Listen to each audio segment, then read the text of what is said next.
ये कोविड-19 महामारी हमारे देश में बहुत तेज़ी से फैल रहा है, जिसके चलते संपूर्ण देश में लॉकडाउन है।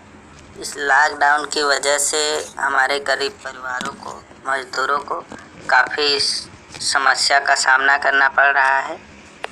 उन्हें एक स्थान से दूसरे स्थान पर पलायन होने के लिए मजबूर होना पड़ रहा है।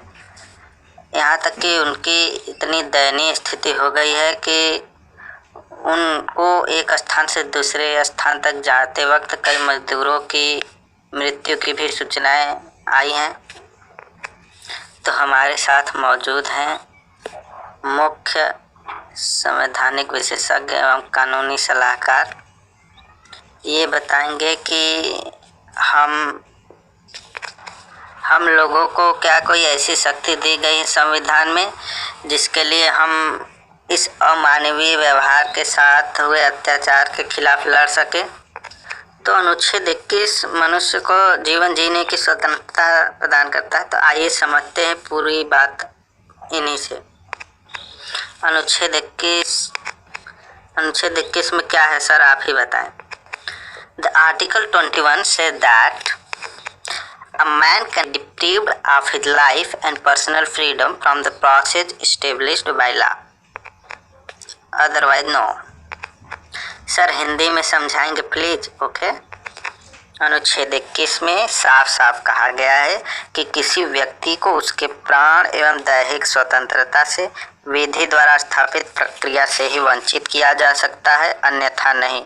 सामान्य शब्दों में समझे तो किसी व्यक्ति को उचित कानूनी प्रक्रिया द्वारा ही मृत्युदंड अथवा गिरफ्तार किया जा सकता है।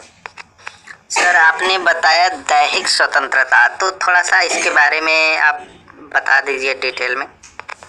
देखिए, दैहिक स्वतंत्रता का मतलब ये होता है कि कोई भी व्यक्ति सभी बंधनों से मुक्त हो। अर्थात यदि किसी व्यक्ति का मान लीजिए मोबाइल खो जाता है और वह केवल अनुमान के आधार पर बगल वाले व्यक्ति को चोरी का इल्जाम लगाकर उसकी तलाशी लेना चाहता है, तो ये उस व्यक्ति की दैहिक स्वतंत्रता है कि वो उसको तलाशी लेने से मना कर दे।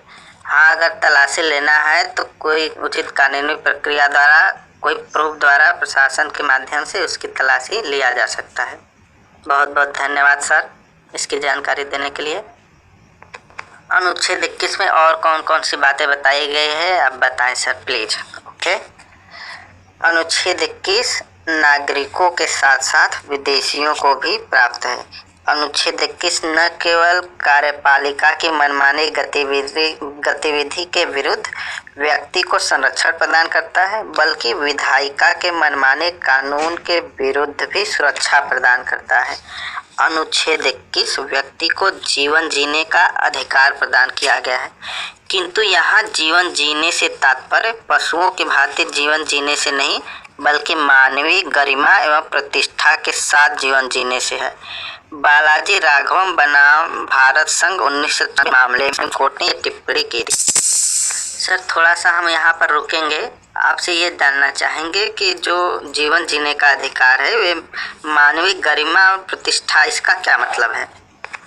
इसका मतलब ये है कि मनुष्य अपनी गरिमा एवं सम्मान के साथ जीवन जिए।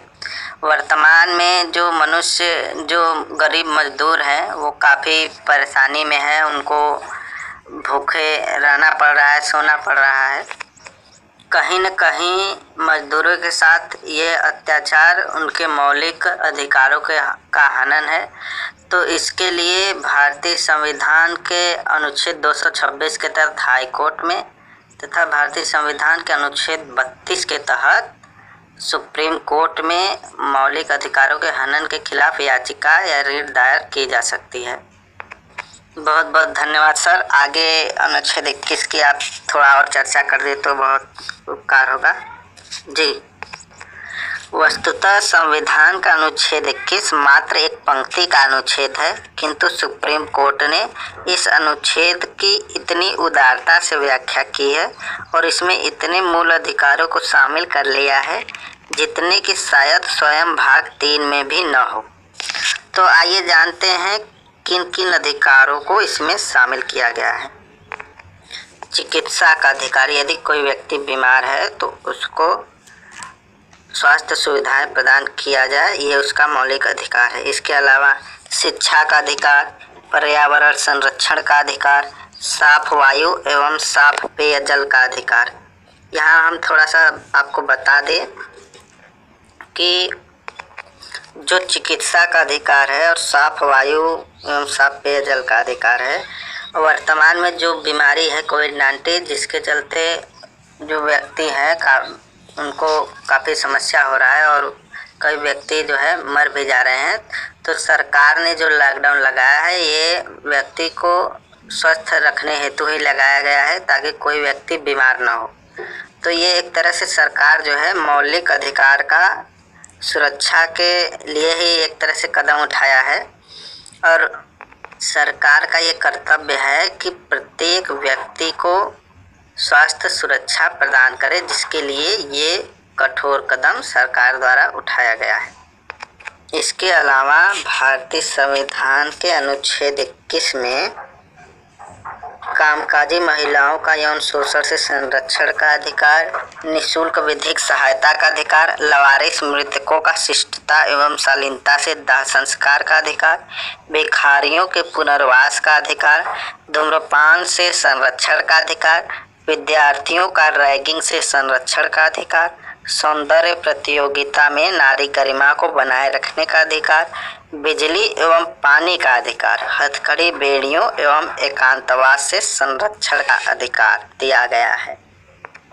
सर, क्या कोई इसके अलावा भी भारतीय या सभी व्यक्तियों को कोई विशेष अधिकार प्रदान किया गया है अनुच्छेद 21 के तहत? जी हाँ, निजता का अधिकार भी अनुच्छेद 21 में शामिल किया गया है। दरअसल वर्ष 2017 में आधार नंबर से जुड़े मामले पर सुनवाई करते हुए सुप्रीम कोर्ट ने निजता के अधिकार को भी अनुच्छेद 21 के दायरे में शामिल कर लिया है। न्यायालय ने कहा कि निजता के अधिकार में व्यक्तिगत रुझान और पसंद को सम्मान देना, पारिवारिक जीवन की पवित्रता, शादी करने का फैसला, बच्चे पैदा करने का निर्णय जैसी बातें निजता की श्रेणी में शामिल है।